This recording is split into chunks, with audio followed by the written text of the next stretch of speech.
ঝিলিমিলির তালবেরিয়া এবং সুতান জঙ্গল দেখে মুকুটমণিপুর ঘোরার পরেও দেখলাম সূর্য পশ্চিম আকাশের অনেক উঁচু থেকেই আলো ফেলছে বাঁকুড়াতে।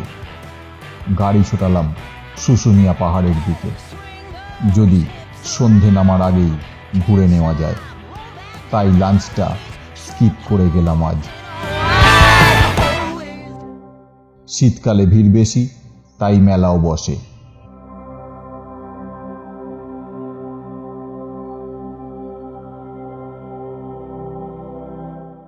কলকাতা থেকে প্রায় 130 কিলোমিটার দূরে ভারতের পশ্চিমবঙ্গের বাঁকুড়া জেলায় অবস্থিত একটা 1200 ফুট উচ্চতার পাহাড় শুশুনিয়া পাহাড়।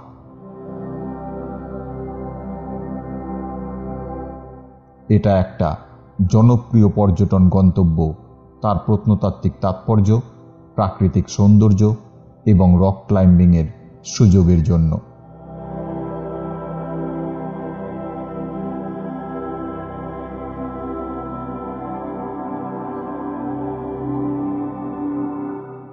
ঐতিহাসিক দিক থেকেও শুশুনিয়া পাহাড় বেশ সমৃদ্ধশালী। পশ্চিমবঙ্গের প্রাচীনতম শিলালিপির আবাসস্থল এই পাহাড়, যা খ্রিস্টীয় 4র্থ শতাব্দীর।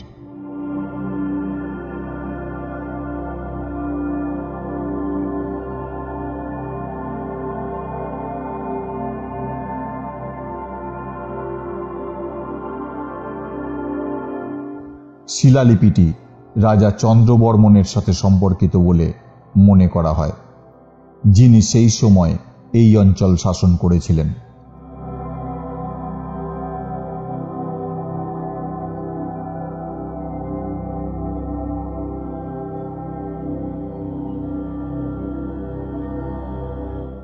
ঐতিহাসিক মতামত অনুসারে রাজা চন্দ্রবর্মন এই স্থানে তার দুর্গ নির্মাণ করেছিলেন, কিন্তু বর্তমানে সেই দুর্গের কোনো চিহ্ন নেই। এখানে উঠতে উঠতে জলের দরকার পড়লে বা খাবারের দরকার পড়লে এই সব দোকান আছে, তবে দাম একটু বেশি দিতে হয়।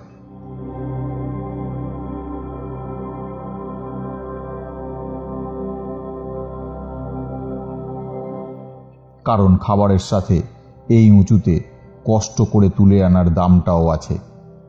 সমতলে যেমন এসির ঠান্ডা হাওয়া, চকচকে আলোর দাম যোগ করা থাকে, তেমনি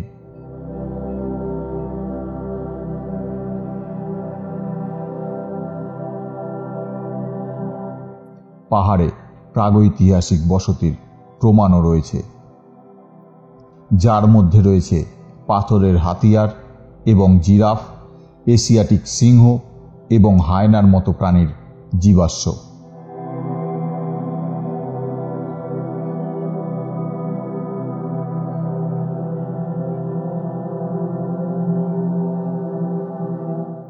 শুশুনিয়া পাহাড় সবুজ বন আর লাল মাটির পাহাড়ে ঘেরা। পাহাড়টি ট্রেকিংয়ের জন্য জনপ্রিয়।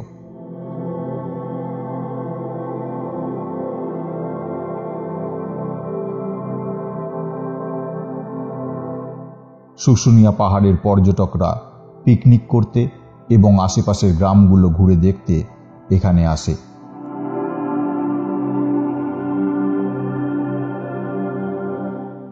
এই পাহাড়ের কাছে বেশ কিছু হোটেল ও রিসর্ট আছে, যেখানে পর্যটকরা থাকতেও পারে।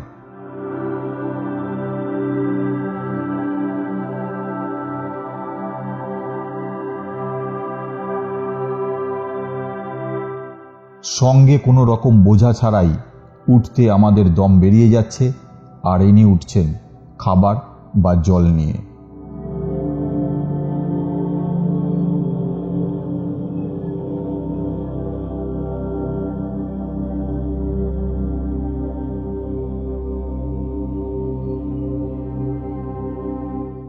চলুন ঝগড়া শোনাই। কত করে জল এখানে? হ্যাঁ, 10 টাকাটা 20 টাকা, 20 টাকাটা 40 টাকা।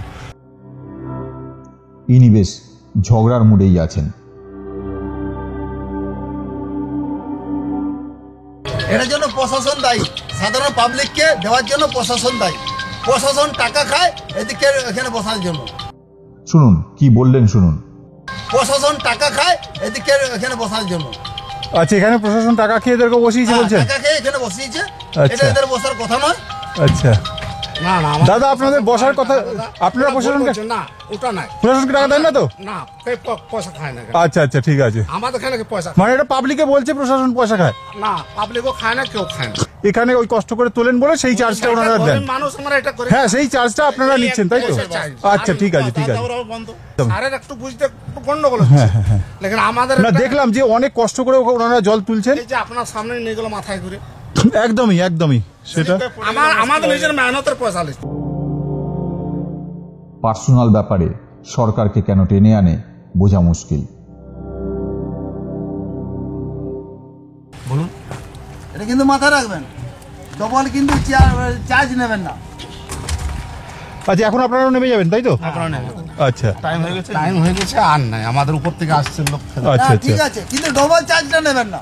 ঠিক আছে স্যার, আপনি নিচে থাকবেন, নিচে যে চার্জ নেন উপরেও তাই চার্জ নেন। ইনি পিকনিক করতে এসেছেন আর খাওয়া দাওয়া করে উঠে পড়েছেন।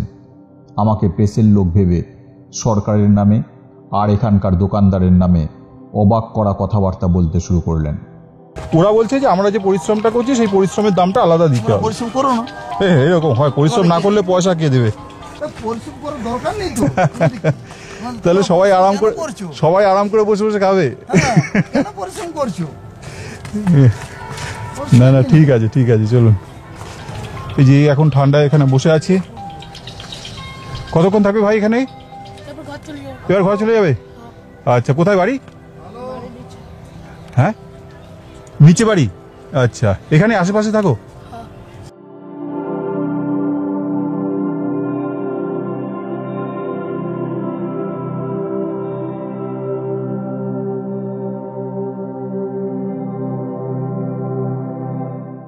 এই পাহাড়ে ওঠা কষ্টকর হলেও আলাদা আনন্দের প্রতিশ্রুতি দেয়।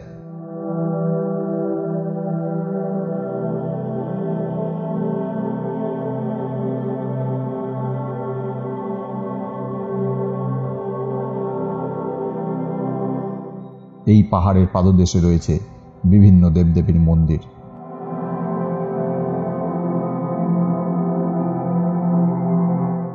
প্রচুর ভক্ত এখানে তাদের প্রার্থনা জানাতে আসেন।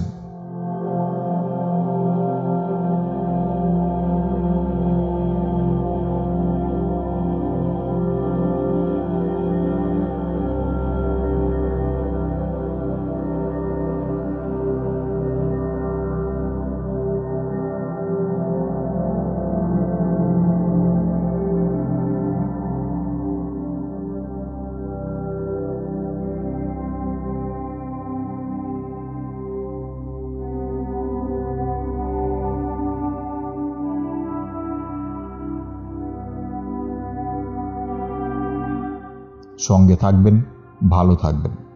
ভিডিওটা দেখার জন্য ধন্যবাদ।